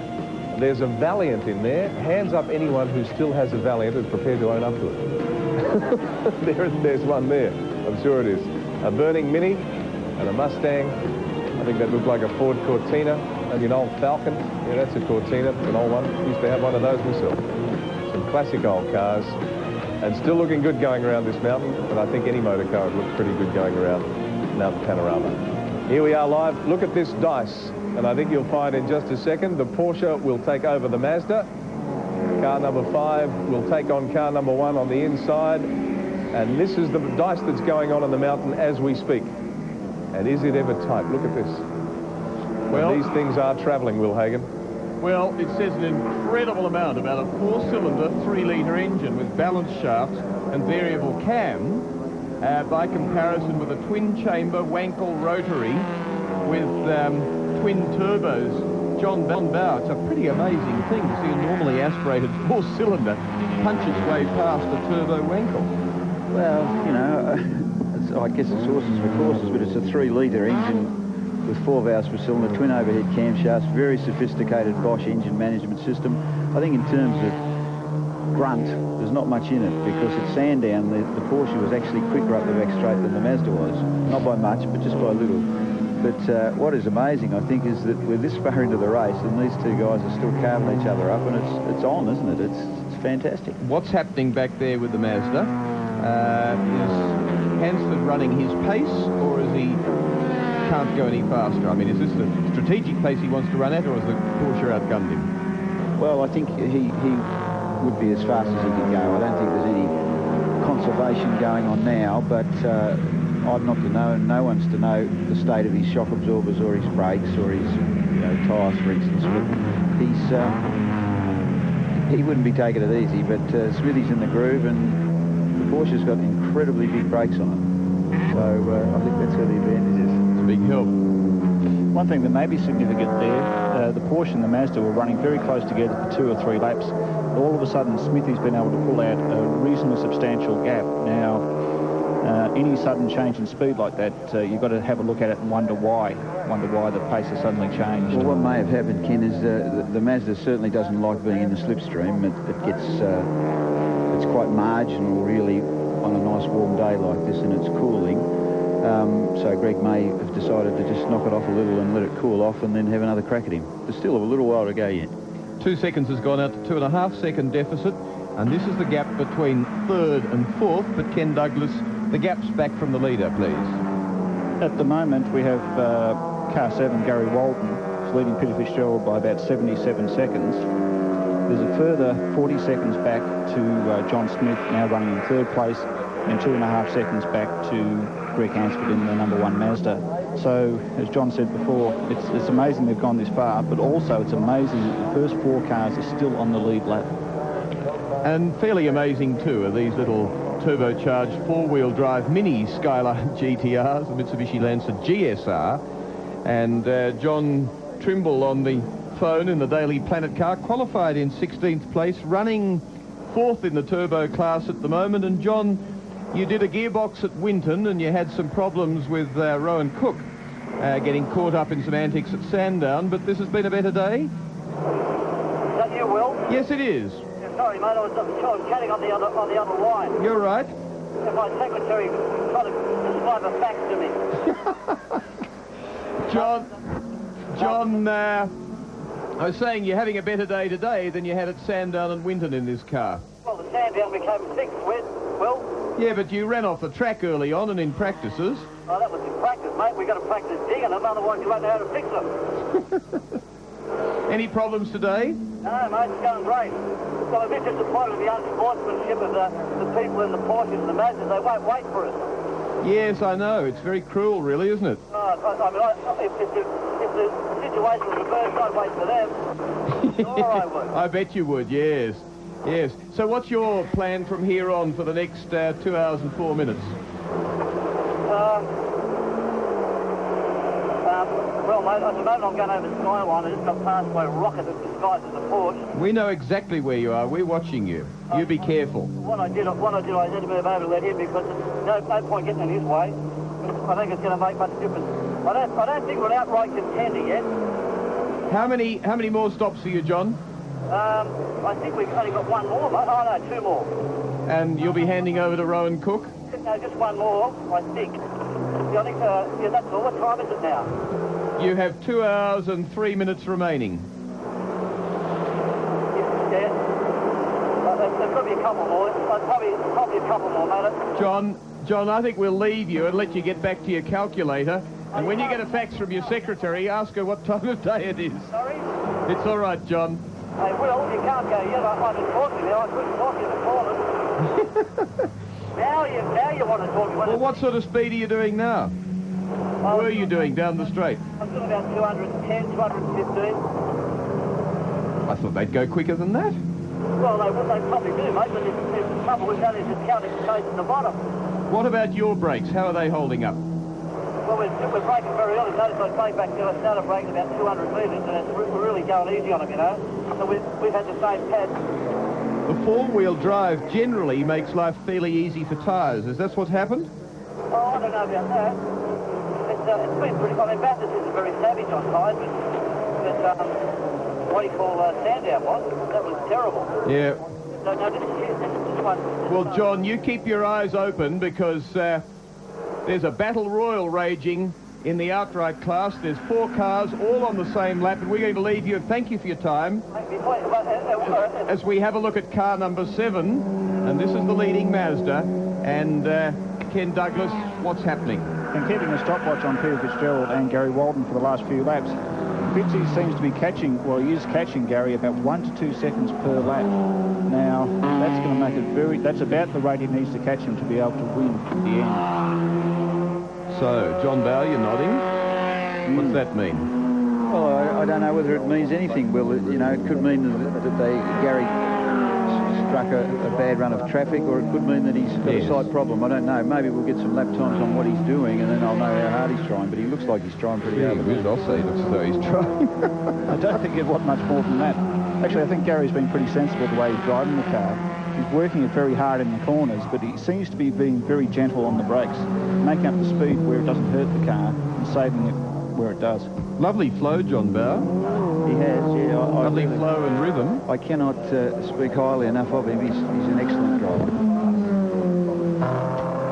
Well, this is the situation that we're watching as we see the race leader. This is the overall in an intriguing James Hardy 12 hour, the third of them, with 2 hours remaining at Mount Panorama, Bathurst.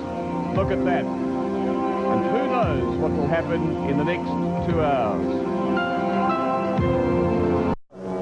And this is the car. This is the car that in a very short time should inherit the race lead again as it chops and changes and seesaws between the Japanese Mazdas and the German Porsches. And down to the pits is the race leader, number 7. And it's in the pits. This is the critical stop. 1 minute and 16 seconds separates it and the Porsche.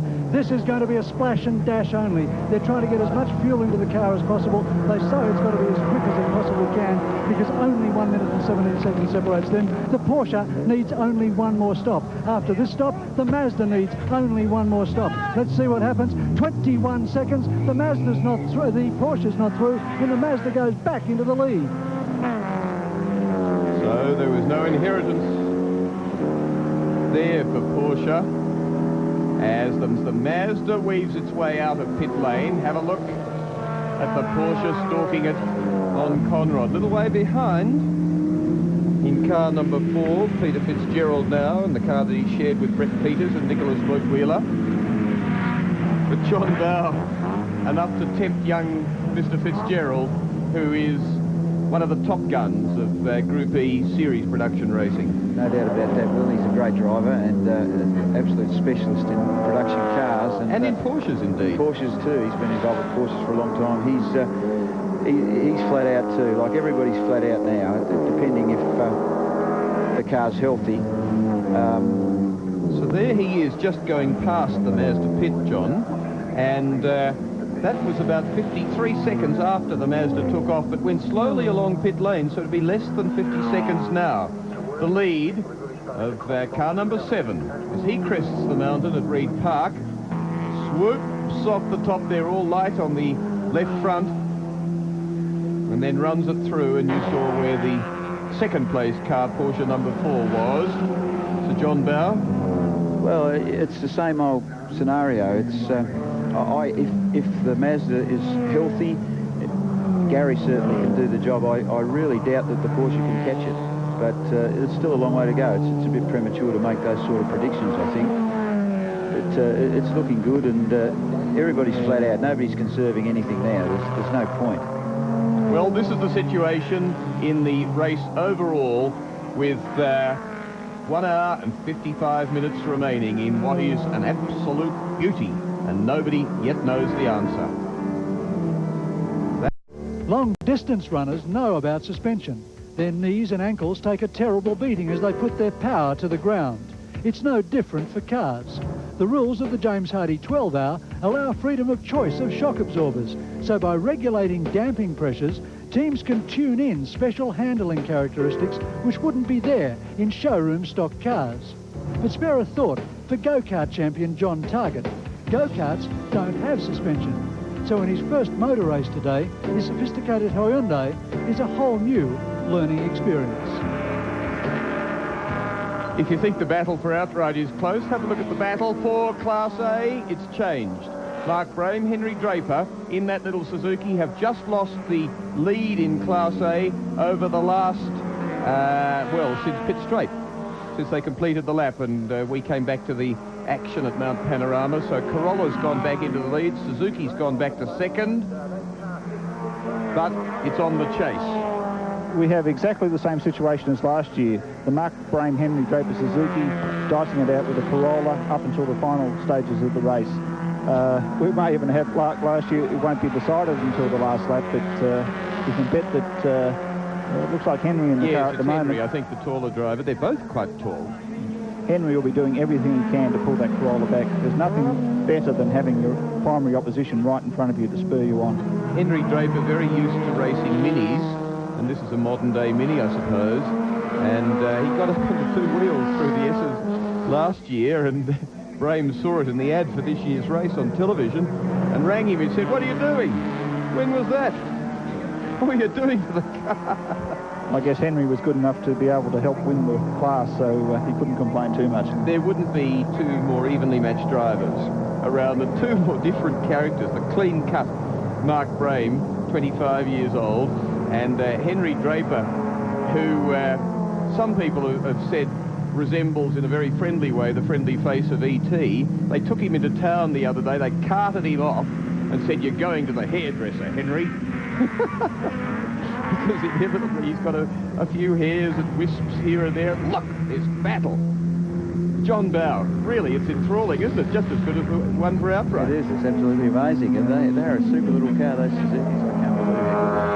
Well, it's 1.3 litres. It's the cheapest car in the race. It's the smallest engined car in the race. It's the least powerful car in the race. It's probably the lightest car in the race too, I reckon. It's yes, it's only a little. You're right. Baby. It's 835 kilos, a 40-litre tank, so it's got the smallest fuel tank of anything in the race. In terms of class wins, it's also probably the most successful car in the race. It seems to win its class just about every time it goes out. This combo have won their class on the two previous occasions, and the car has too, and as I said before, it has an absolutely perfect finishing record up until this meeting. 10 starts, 10 finishes over 2 races, and over 12 hours. That's an astonishing record. This looks like a Formula V race, doesn't it? And they don't seem to be afraid to slipstream either, John Dow. No. Not much air getting into there. In fact, in that sort of car, you really go looking for slipstreams. In fact, if there was a slow Falcon in front, I'm sure that they'd be able to put an extra 20 k's onto the top speed. Well, the astonishing thing was that they qualified, I think, somewhere around the 58, 59 last year. They qualified at 55, and in the race, they're now down to a best of 2 minutes 53 something. An amazing performance. When you think that, you know, when people talk the history of Bathurst, they used to talk about front-engine Grand Prix cars breaking 3 minutes. Yeah, that's a long time ago. Well, yeah, but well, it's a Grand Prix car, John, and it's a little round-town sporty hack. You know, I mean, it is a hell of a long time ago, but my God, it does say something about a modern, fairly ordinary little motor car, you know. Yeah, the motor car's come a long way, though. Oh, well, the whole combination: brakes, tyres, safety generally, chassis design, suspension design. And of course, that comparison was before they put the Caltex Chase in here, which adds about an extra 4 or 5 seconds a lap to those sort of cars. So it's an interesting comparison, but I can't quite visualise the Suzuki running in the 1958 Australian Grand Prix somehow. But anyway, against Cougar Climax. Oh, it's on there. A biffo, a lock-up from the Corolla, and Henry Draper says, "I'll get into this slipstream." He's a good steerer, the guy in the Corolla too. He's doing a good job. The Citroen he's got the pressure right on him. Got in the way. Because the Citroen in front of him, of course, has got nothing to do with this dice. It just happens to be there. All the interest is between the Suzuki and the Corolla. I'm not sure whether this is Harry Bargwanna, the father of the Bargwannas that are in one of the MR2s, or Chris Simons or Trevor Simons in the Corolla, but it's a shrewd and cool head that's there at the moment. It's definitely not Harry Bargwanna. It's, with all due respect to Harry, the gentleman looks a little bit younger than I remember Harry to be. Well, he's withstanding the pressure well, though. He is indeed, and it's two fierce-looking faces doing the job there in the sort of classic battle that we've seen at Mount Panorama over the years. Mini versus Volkswagen, and these two makes last year. And they do provide some sensational racing, Toyota Corollas and Datsun 1200s and similar cars. So, at the other end of the spectrum is V8 Falcon, a car that Ford hasn't been altogether encouraging Jim Baird to race, but nevertheless he's been out there for a couple of years and he's running about 14th outright at the moment. Have you got him with you, Tim Webster? I have indeed, Will. I've got Jim with me. He's chuckling at you and your comments about the V8 Falcon, but Jim is going very well on the V8 Falcon. I think, Jim, the last time we looked about 14th you were running, weren't you? Yes. Yeah, the car's going great. But I'll tell you the thing that we wanted to show you at home. If you've never seen a brake pad before, that's a proper one. That's a brand new one, the one that I guess almost like the one the local mechanic had put on your car. Very similar, yeah. Now look what Jim did to his. How'd that happen? Look at that. You're really knocking around. Locked on you. Yeah, what actually happened, Tim, we were going up the top of Mount Straight, and as you can see, the pad's very badly worn, and the last vestiges of friction material came off the pad. It locked the wheel just going up to Repco Bend. I took my foot off the brake, but the brake stayed locked on, so I went straight ahead, and I thought we were going to hit the wall for a minute, but needless to say, we came back to the pits. We were due for a stop in another lap anyway. Yeah. And the boys were very impressed with that. In fact, one of the guys in the team, Brian Applin, wants to keep that for a trophy. Yeah, we should tell you too that Jim's car coming back from Sandown, only 6 weeks ago? Yeah, 6 weeks ago. Tipped off the trailer and was virtually destroyed, so you've rebuilt it in 6 weeks to be here. Yeah, and it's not without the help of a lot of people in the Penrith district that we would have got the car back here. Oh, they're pretty good folks in the Penrith district. Yeah. And there's your car now, running 14th, and if you just slipped up another couple of places, I guess you'd be happy. Yeah, we're going to try and catch Brock, actually. He's only, what is he now? He's... I think he just got back in the car, too, a little while ago. He's 2 laps in front of us. Andrew Solness is in the car now, and he'll stay in the car till the end of the race. It looks like he's driving fairly quick there. Driving pretty hard by the look of it, trying to catch Brocky, because you're running second in the class. Mind you've only 3 in your class here this weekend, but looking good, and obviously you're pretty pleased with it, apart from the occasional problem. Yeah, we have a slight gear selection problem in the car at the moment. It doesn't want to go into 5th gear all that easily, but as long as you're gentle with it and feed it in, it goes in fairly well. Well, fans of the Falcon V8 shouldn't be afraid to go to their local dealer and buy one, should they? Oh, look, it's the most joyous road car you could ever buy. It is a thorough joy to drive, and the team manager was abusing me before because I wasn't telling him enough over the two-way. And I said, leave me alone, I'm just having fun here driving the car. Driving the car, well, yeah, he looks like he's really got it motoring for you. Yeah, he's doing a good job. Ray Lintott, who was with us as well, started the race in the car. He looked after it to start with. He stroked it round. He did exactly what we wanted him to do. Did a very good job of keeping the car alive. Yeah, Jim, I don't like to bag, we have discussed it a lot today, and I really don't mean to bag the Lotus or the 2 Porsches or the NSX, but just watching the Falcon go around, and I think this is what Brocky says too, it was really what this race should be about, maybe. Your average Australian family car that Mum and Dad can go and buy from the showroom tomorrow. Yeah, I suppose there are some people in the country who can afford the exotic supercars. Sure. Oh, that's one for them, would they? Yeah. The majority of people, I think, would consider themselves happy and lucky to have a brand new Falcon or Holden. Yep. And yeah, it's for anyone that wants a car that is a superb family car and a joy to drive as well. I suggest they take a test drive in an XR8 because it really is a superb car. All right, Jim. Ford may... Just got to throw back to Will, but thank you for joining us, and good on all the people of Penrith. I knew they'd help you out. And just go easy on the brakes in the future, will you? We will. Stroke it to the finish. Stroke it to the finish, and as we see car number 9, the XR8 Falcon, Will Hagen, we'll come back to you.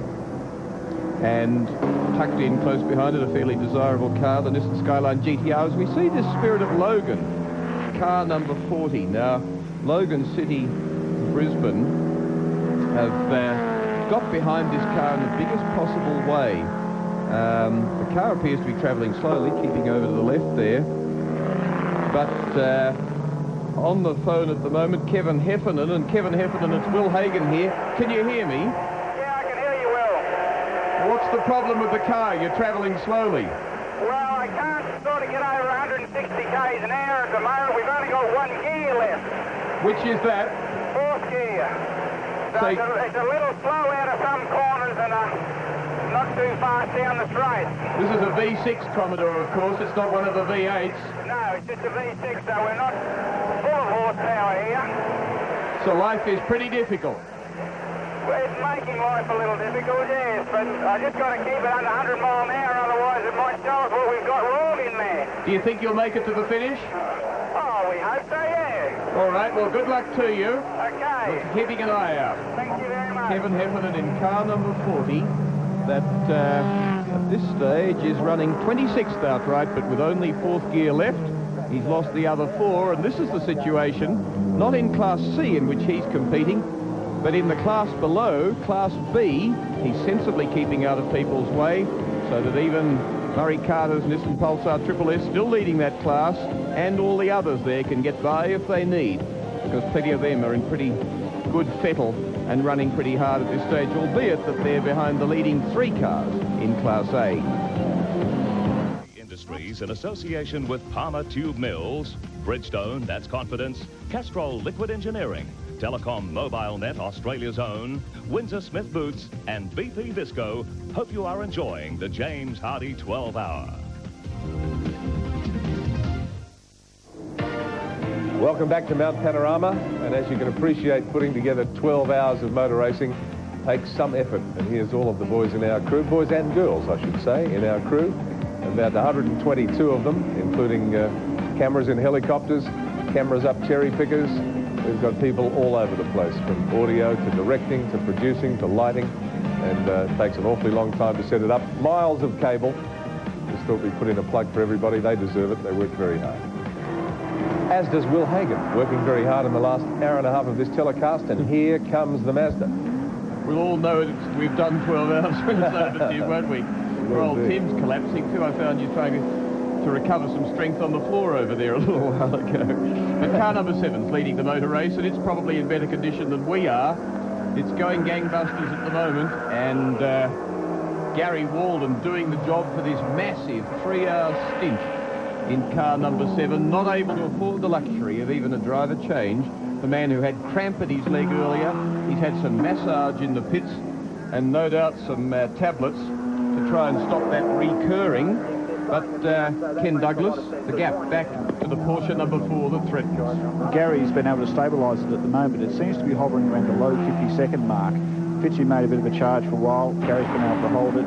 John Smith seems to be sitting around 80 seconds behind, and Greg Hansford about an extra 15 seconds behind that. So still the first 4 cars on the lead lap, but Gary Walden seems to be consolidating the situation. And pit stop situations to come? One more stop for each of the Mazdas and one more stop for each of the Porsche. There is a bit of a question mark over the number 7 car in that it may need a splash of fuel at the end. I'm not sure. Which one's that? The number 7, the leading car. Okay, well, there's car 4 in a real rush up the hill.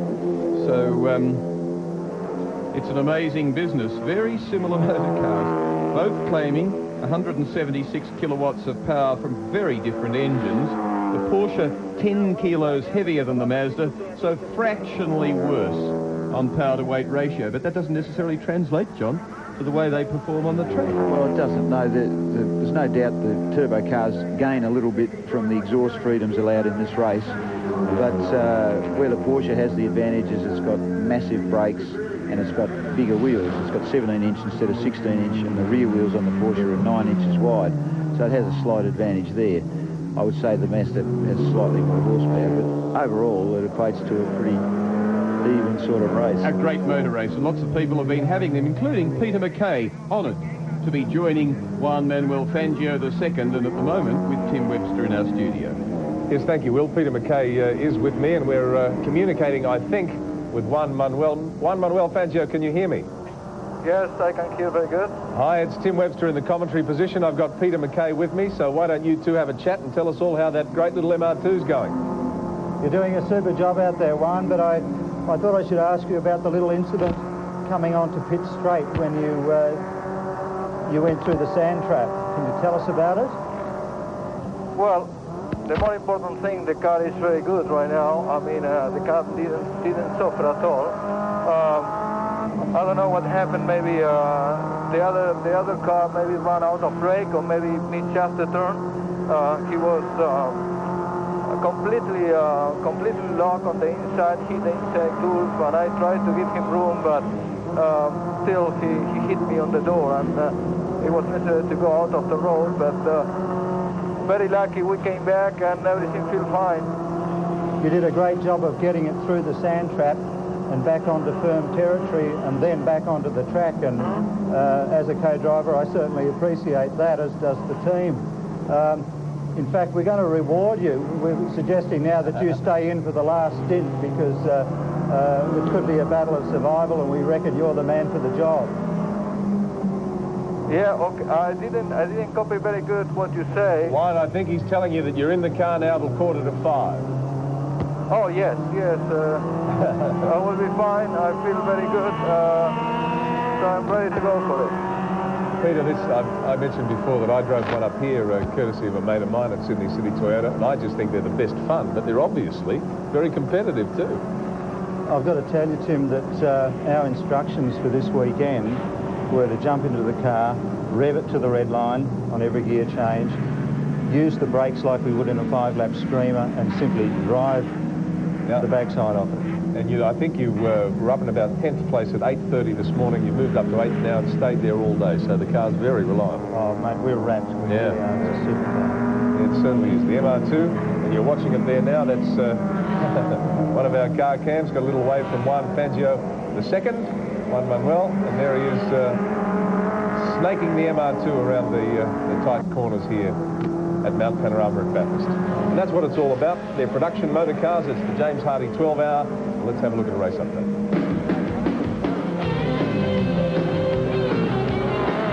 One of the most famous names, probably the most famous name in motor racing, Juan Manuel Fangio. But this is the nephew of the great Grand Prix driver. But Juan, welcome back to Bathurst. It's Will Hagan in the commentary box. Can you hear me? Yes, I can hear very good. I was just coming out of the turn. Are you having a lot of fun? Is the car working well? The car is working very good. These cars are really consistent. Brakes working perfect. The car is working exactly the same from the beginning of the race. A very different race for you, Juan, to the October race you did here several years ago. Yes, it's different, but I can use that like an experience. The brakes are being changed on the Porsche. This wasn't going to happen. Peter Fitzgerald gets in the car. He'll stay with the car now right to the end of the race. So the man who's capable of sprinting is going to fight it out on the track with Gary Walden, and this is going to be an intriguing motor race. The Porsche now getting fresh brakes. 52 seconds has gone by. They were hoping they wouldn't have to put brakes in this car. This is slowing it right down. The Mazda, I think, has now gone through. Will Hagan, you might be able to see better than I, and taken back the lead in this very intriguing James Hardy 12-hour. The front brakes are now fixed. The back brake right to go. Car down. Almost identical, 1 minute 14 seconds. The Mazda did 1 minute 13 seconds, so they're equal in pit stops. Currently lying second, 1 minute and 14 seconds behind its teammate, the Gary Walden car. But now relinquishing second place, of course, to the Porsche, and maybe third place as well. Hansford in the car and goes in 19.68 seconds. Fangio there in car number 2. You've got to be kidding. And an innocent. Poor old Fangio wonder what hit him. This is the car that in a very short time should inherit the race lead again as it chops and changes and seesaws between the Japanese Mazdas and the German Porsches, and down to the pits is the race leader, number 7. And it's in the pits. This is the critical stop. 1 minute and 16 seconds separates it and the Porsche. This is going to be a splash and dash only. They're trying to get as much fuel into the car as possible. They say it's got to be as quick as it possibly can, because only 1 minute and 17 seconds separates them. The Porsche needs only one more stop. After this stop, the Mazda needs only one more stop. Let's see what happens. 21 seconds. The Mazda's not through. The Porsche's not through, and the Mazda goes back into the lead. This is the car they're all chasing, including the 2 Porsches and the other Mazda. It's the one they really want to get hold of. Car number 7 with Gary Walden at the wheel, the car that he shared with Alan Jones. We'll be back at Mount Panorama to pursue that. And this is the situation in Class B. Did an injustice to Murray Carter earlier. He leads the 3 Class A cars. but then the cars behind him are behind the 3 leaders in Class A. Every athlete knows the better you breathe, the better you perform. The more oxygen you convert to usable energy, the more likely it is you'll be a winner. It's the same with cars in the James Hardy 12-hour. Twin-cam multi-valve technology has become the preferred choice of car companies seeking to get the most energy or horsepower out of every litre. The high-technology solution uses 4 valves per cylinder, 2 to suck in the air, 2 to exhaust it. That's one reason a small car like Peter McLeod's Citroën BX16B does about the same lap times as the conventional Holden Commodores with their 2-valve systems. And that's why 78% of the cars in the James Hardy 12-hour are twin-cam multi-valves. Well, aboard with Tony Scott and Peter Brock in car number 6. It's up into 10th place. Brock said he reckoned he could get it back there. And Tony Scott, how's the car going now? Will Hagan here. Tony Scott, can you hear me from the commentary box? Will Hagan?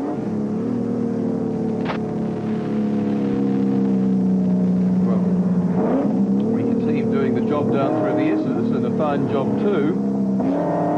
Set up into 10th place now. That Trimboli Daily Planet car that we saw helping Juan Fangio off the track with a little bit earlier is immediately in front of him, but 1 lap up on Tony Scott. That's car number 41, the Lancer GSR. Forward of that is Juan Fangio in the MR2 in 8th place, and behind Tony Scott, Peter Brock, is another of the MR2s, 55. That's the car of Stephen Shedden, Scott Bargwanna and Jason Bargwanna. But of all things that Mount Panorama is noted for, one of the longest standing, one of the most adventurous and exciting is motorcycle racing here at the mountain. And yesterday they had the second of 2 heats, the Castrol Solo Australian TT, and there was some sensational action.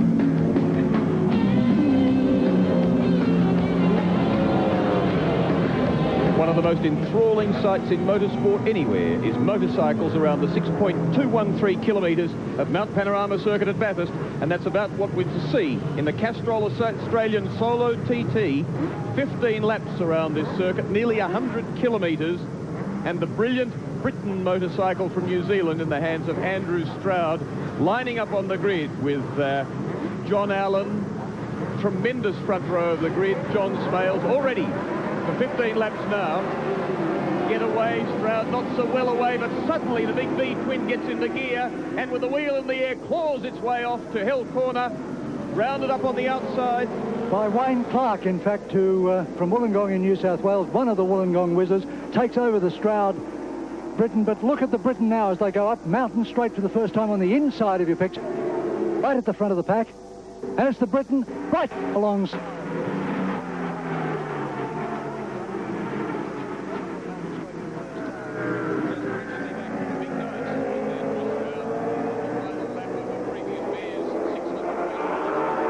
Races Bears stands for, and Clark was absolutely daring down the mountain as he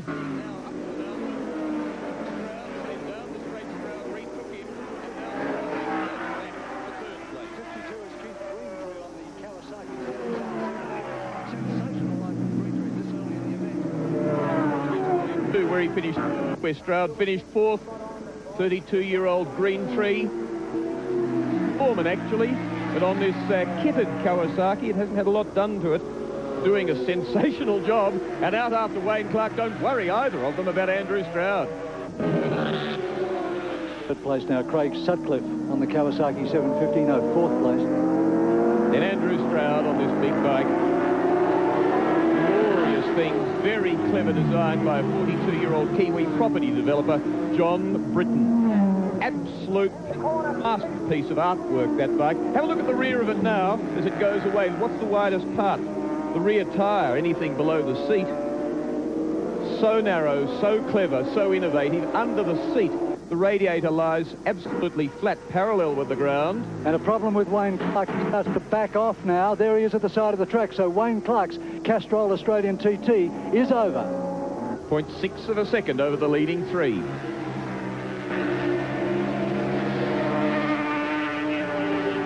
They fall over the back of Stroud, down through the S's. Not much dust from down here for the motorcycles.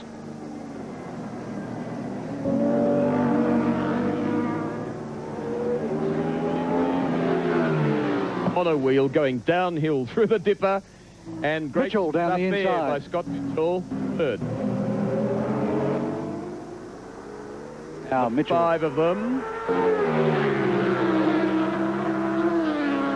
Britain. Let's see just what the Big B twin can do as Mitchell pulls out of the draft alongside. Yeah, that miss is really working against Britain. But look at Mitchell go now down on Greentree and a new leader. Race leader through and with a nice... Then this battle. Tremendous pace. Catch unseriously to fourth place on the road, third in the bunch. Come out of Forrest's elbow now and pour it on. Jack Forrest himself, the winner of the Australian TT back in 19... Then lands later on a BMW next sidecar machine at about 100 and...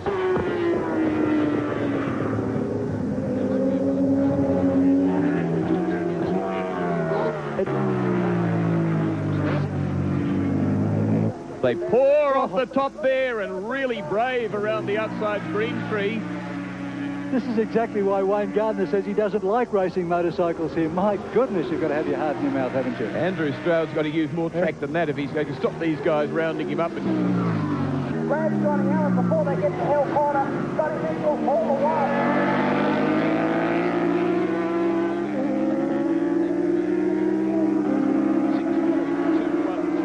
Meters each. There's the race leader, Scott Mitchell. Lonely ride for him now. Him and the next is Stroud, and again moves up into second position. And Mitchell's lead is just on 7 seconds now as he reaches the halfway point with the Castrol Australian TT.